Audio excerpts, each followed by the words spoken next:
Arsenal's cup exit, the Gabriel worry, and what happens next in Lisbon. Welcome back to Tom Arsenal Talks. I am your host, and today we are going deep into one of the most significant 48 hours in Arsenal's entire season.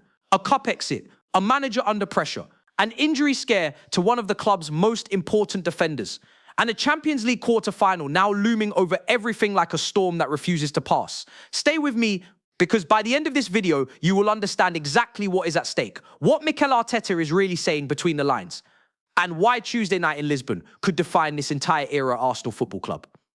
Let me drop you right into the moment. The Emirates faithful have just watched their side fall out of the FA Cup at the quarter-final stage, beaten by Southampton.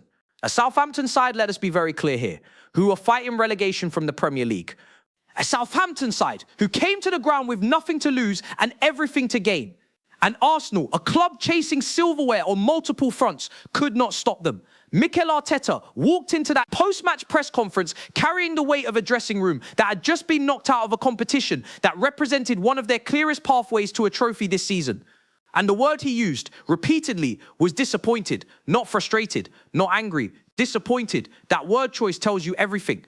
This was not a performance where Arsenal were outplayed from start to finish. Arteta himself admitted that. There were, in his words, many periods of dominance from Arsenal's side. They generated chances, they created situations, they controlled large portions of the game. But here is the brutal truth about football at this level. Dominance without execution is just a statistic. And on the night that mattered most, Arsenal did not capitalise. Now let us establish exactly what was at risk here. This was an FA Cup quarter-final. A Wembley semi-final place was the prize, and not just any semi-final. Arteta himself referenced the opportunity to get back to Wembley. That phrase, get back, tells you that the club had been there before this season and felt the pain of losing. The desire to return was genuine. The desire to win something tangible for this squad was real. Southampton on this night were more efficient when it mattered most. Arteta said that directly. Far more efficient than Arsenal when they matter the most.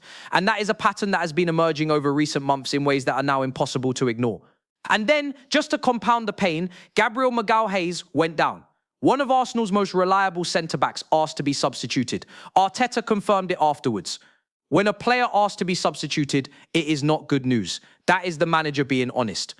That is the manager not hiding from the reality. Before we go any deeper into all of this, if you want this level of analysis on every major Arsenal story as the season reaches its most critical point, hit that subscribe button right now. Tom Arsenal Talks is where the serious conversation happens. No hype, no sensationalism, just the real football analysis that helps you understand what is actually going on at this football club. Let us go through this carefully because the press conference after this match was one of the most revealing Arteta has given in a long time. And I want to break it down properly. The first thing to understand is the manner of the defeat. Arteta talked about defensive behaviour in and around the box. He said, and I want you to listen to this carefully, that when you defend in and around the box in the manner that Arsenal did, you are going to put yourself in a really difficult position. He said Southampton did not capitalise often enough. But when they did, it cost Arsenal the tie.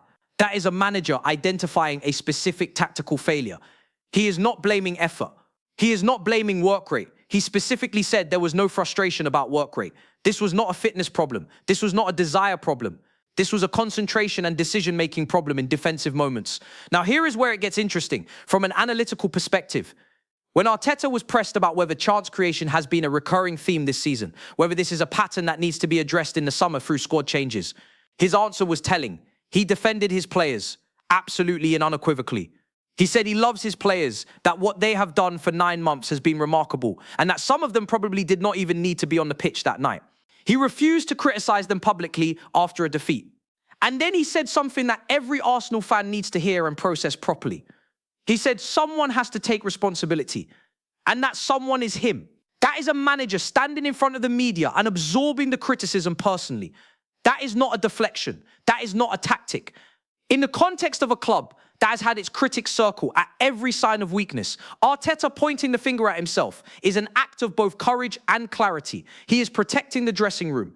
He is maintaining the trust of the players, and he is signalling to the entire club that the leadership structure remains intact and stable. Now, let me give you my analysis of what is really happening here, because the press conference tells us more than just what was said on the night. There is a broader seasonal context that Arteta addressed directly, and it matters enormously. He talked about the most beautiful period of the season being ahead of Arsenal. He mentioned the Champions League quarterfinals. He mentioned the run-in for the Premier League title. And then he said something I think got lost in the noise of the defeat.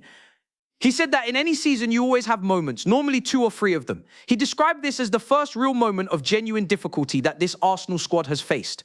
And he framed it not as a crisis, but as a challenge that defines character. That framing is important because when you look at what is ahead for this club, Arteta is essentially saying to the players and to the fans, this is where we find out who we really are. Champions League quarterfinals, a Premier League title race. These are not problems. These are the exact situations that elite squads exist for. And Arteta's message to his players was clear. Stand up, make yourself comfortable in difficulty, and deliver like you have been doing all season. Now, let me challenge that slightly because I think it is important to be honest here. The question from the press about individual errors becoming a fair bit of a theme in recent months is a legitimate one. Arteta acknowledged that individual mistakes are a part of football and that you hope the opponent does not capitalise. On this night, Southampton did capitalise. And that is the brutal lesson. At the highest level of the game, opponents punish you. Southampton punished Arsenal. And now in the Champions League, Arsenal will face opponents who are even more clinical. This is the part of the story that I think deserves more attention than it has received in the immediate aftermath of the result. Gabriel Magalhães left the pitch during the Southampton match with a physical problem. Arteta confirmed he felt something. The manager said he did not know exactly what it was at that point. He confirmed the squad would need to assess him. But he was also honest about what it means when a player asks to come off. It is not good news. Now, why does this matter so much? Because the timing could not be worse. Arsenal are days away from a Champions League quarterfinal first leg. They are entering the most consequential period of their entire season. And one of their most important defensive players is a concern. Arteta gave no specific diagnosis in the press conference. He could not. The assessment had not been completed. But the very fact that Gabriel was unable to continue and felt the need to remove himself from the game signals that this is not a minor knock. Players at this level do not come off in cup quarterfinals unless they genuinely cannot continue. The implications for Arsenal's defensive line going into Lisbon are significant. This is not a small detail. This is a potential structural problem at the back at precisely the moment the club needs stability and organisation in defence. We will have to monitor this situation very closely in the days ahead. Let me spend a moment on Southampton, because I think they deserve credit in this analysis and because their performance actually tells us something important about Arsenal as a team right now. Arteta congratulated them. He said they are a really good side. He said it is not a surprise given the run they are on. And he made the critical observation that they are far more efficient than Arsenal in the moments that matter most. That is why he said they are going to Wembley and not Arsenal. A reporter asked whether it is a concern that if teams show more attacking intent against Arsenal, Arsenal look vulnerable. And Arteta's answer was revealing. He acknowledged that the issue was not really about the opponent's style. He said, without taking any credit away from Southampton, that it was mainly related to things Arsenal have to do much better themselves. He turned it inward.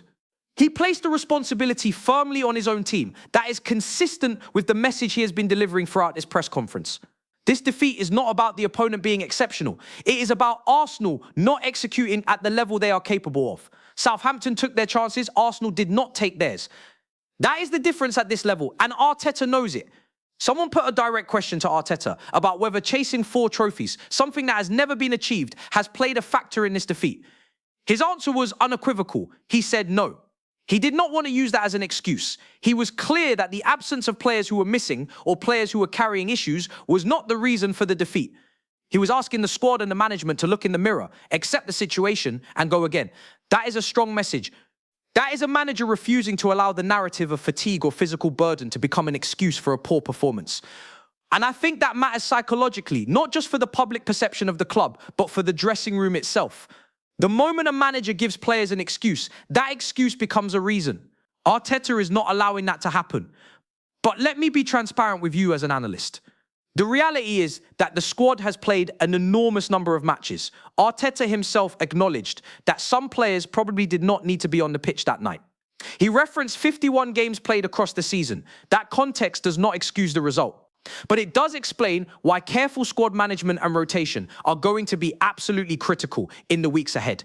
The Champions League quarter-final first leg in Lisbon is now the immediate priority. Every decision Arteta makes between now and that match, every training session, every recovery protocol, every tactical conversation, all of it is being shaped by that fixture. There was a fascinating question put to Arteta in the press conference, and I want to spend a moment on it because it genuinely enriched the conversation. A journalist referenced the 2004 Arsenal season, the Invincibles' year, and pointed out that during that title-winning campaign, Arsenal lost 2 domestic cup semi-finals and a Champions League quarter-final. They then went on to win the league. The question was whether this cup exit could almost be a blessing in disguise. Arteta's response was measured. He said he does not know. He acknowledged the pain of being out of the competition. But he also said that once that pain passes, the club has to use the time now available in the best possible manner to maximize every remaining result. And that framing, that practical, forward-looking framing, is exactly the kind of mindset you need from a manager in this situation. He is not celebrating the defeat. He is not spinning it as a positive. But he is looking at the fixture calendar and recognizing that every match still available to this squad represents an opportunity. The Premier League, the Champions League, these are not consolation prizes. These are the biggest stages in world football, and Arsenal are still competing on both of them.